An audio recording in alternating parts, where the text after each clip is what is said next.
ये TMV virus के बारे में जो बहुत ही इंटरेस्टेड और बहुत ही अच्छा टॉपिक है ये, क्योंकि ये आपके एग्ज़ाम में ही नहीं बल्कि ये कॉम्पिटिटिव एग्ज़ाम में भी कई सारे एग्ज़ाम में पूछते हैं, जैसे नेट हो गया और ऐसे बहुत सारे एग्ज़ाम में ये क्वेश्चन पूछते हैं कि टीएमवी वायरस क्या है, टोबैक मोज़ेक वायरस जिसका पूरा नाम होता है।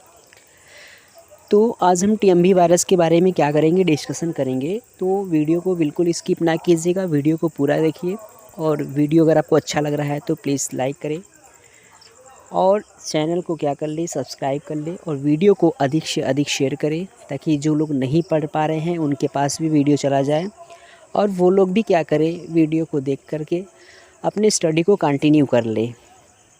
तो चलिए स्टार्ट करते हैं। टीएमवी क्या होता है। टीएमवी जो होता है, टीएमवी का पूरा नाम क्या होता है, टोबैको मोज़ेक वायरस। क्या होता है, टोबैको मोज़ेक वायरस।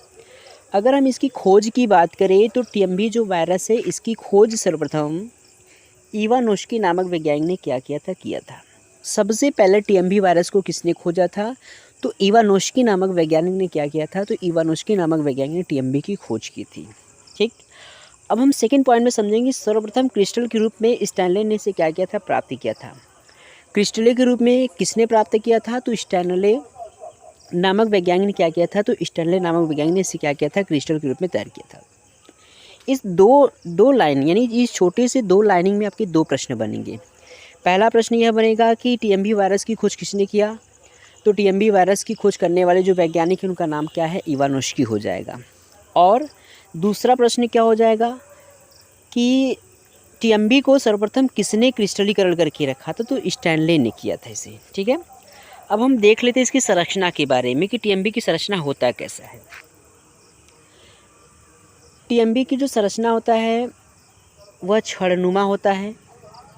इसकी जो व्यास होती है वो कितना होता है, तो 15 नैनोमीटर होता है और इसकी लंबाई कितनी होती है, 300 नैनोमीटर होता है। इसमें 3 स्टेप समझना है।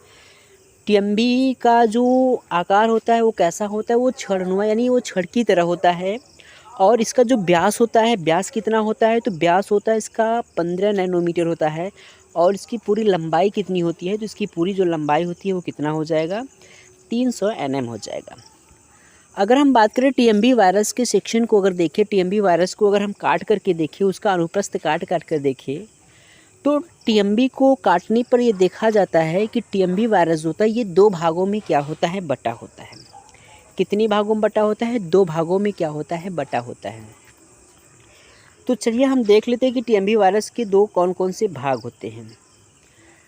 तो एक हो जाएगा बाहरी भाग और दूसरा क्या हो जाएगा, आंतरिक भाग।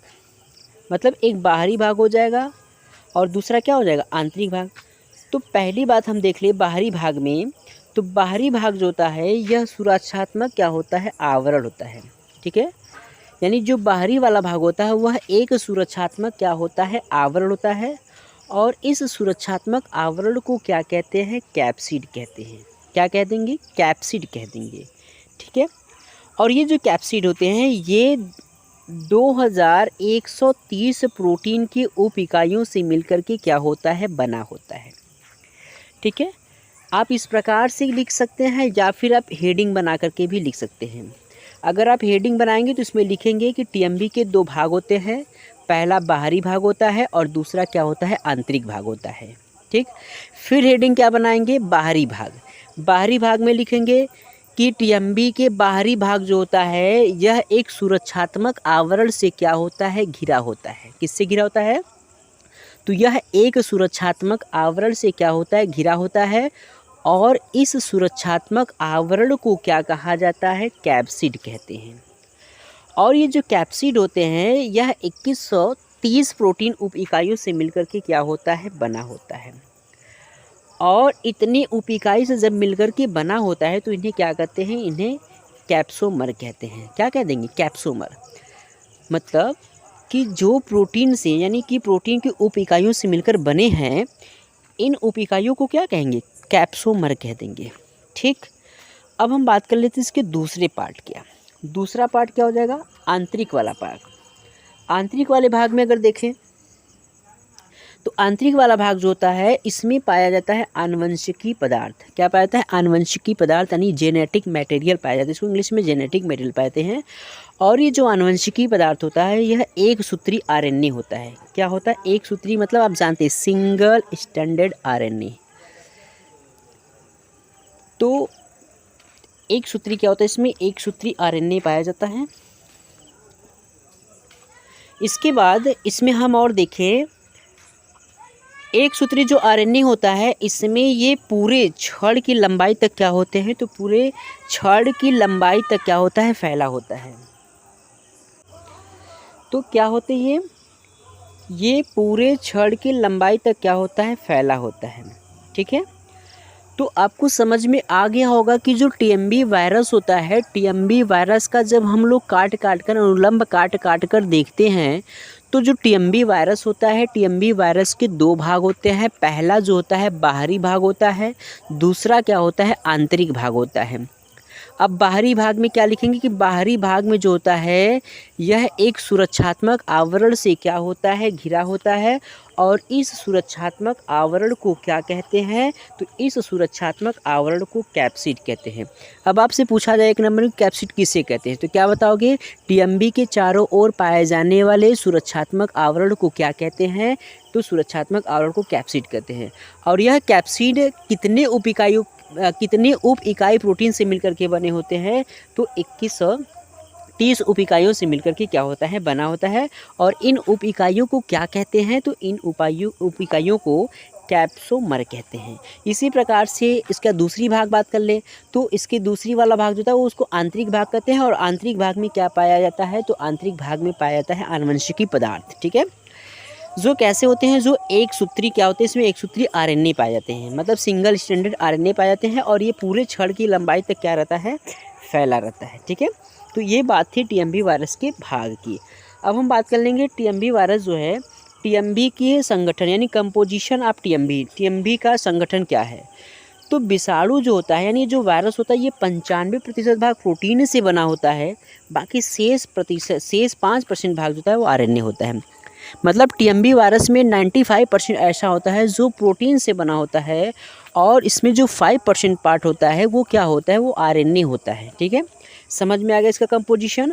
यानी पहला क्या बताएंगे? इसमें पहला पॉइंट बताएंगे कि जो टीएमबी वायरस होता है यह टीएमबी वायरस पूरा 95% जो होता है ये प्रोटीन का बना होता है। और 5% जो होता है वो आरएनए होता है। ठीक, इसके बाद इसके आरएनए में लगभग कितने न्यूक्लियोटाइड? तो लगभग कितना 65,000 क्या होता है? तो 65,000 न्यूक्लियोटाइड होता है। कितना होता है? 65,000 न्यूक्लियोटाइड होता है। ठीक है, कितना हो जाएगा? 65,000 न्यूक्लियोटाइड पाते हैं। और टीएमबी प्रोटीन का जो अणु भार होता है वो कितना होता है? 40 मिलियन होता है। टीएमबी प्रोटीन का अणु भार कितना होता है? तो ये क्या होता है? 40 मिलियन तक होता है। तो ये क्या थी? ये टीएमबी वायरस का क्या है? कंपोजिशन है। ठीक है, अब हम इसका डायग्राम देख लेते हैं, इसका चित्र देख लेते हैं। जैसा कि मैंने बताया कि जो टीएमबी वायरस है, टीएमबी वायरस का अगर हम देखें उसका सेक्शन देखें तो ये दो भागों में बटा है। एक ये सब जो देख रहे हैं ये सब क्या होता है? ये सब इसके सुरक्षात्मक क्या होते हैं? तब सुरक्षात्मक आवरण होते हैं। और इन सुरक्षात्मक आवरण को क्या कहते हैं? कैप्सिड कहते हैं। और उसके बाद इसमें क्या पाया जाता है? इसके अंदर ये पाया जाता है क्या है? ये इसका जेनेटिक मटेरियल मतलब आरएनए होता है। और ये आरएनए जो होता है ये इसको पूरा तरह से क्या रहता है? घेरे रहता है।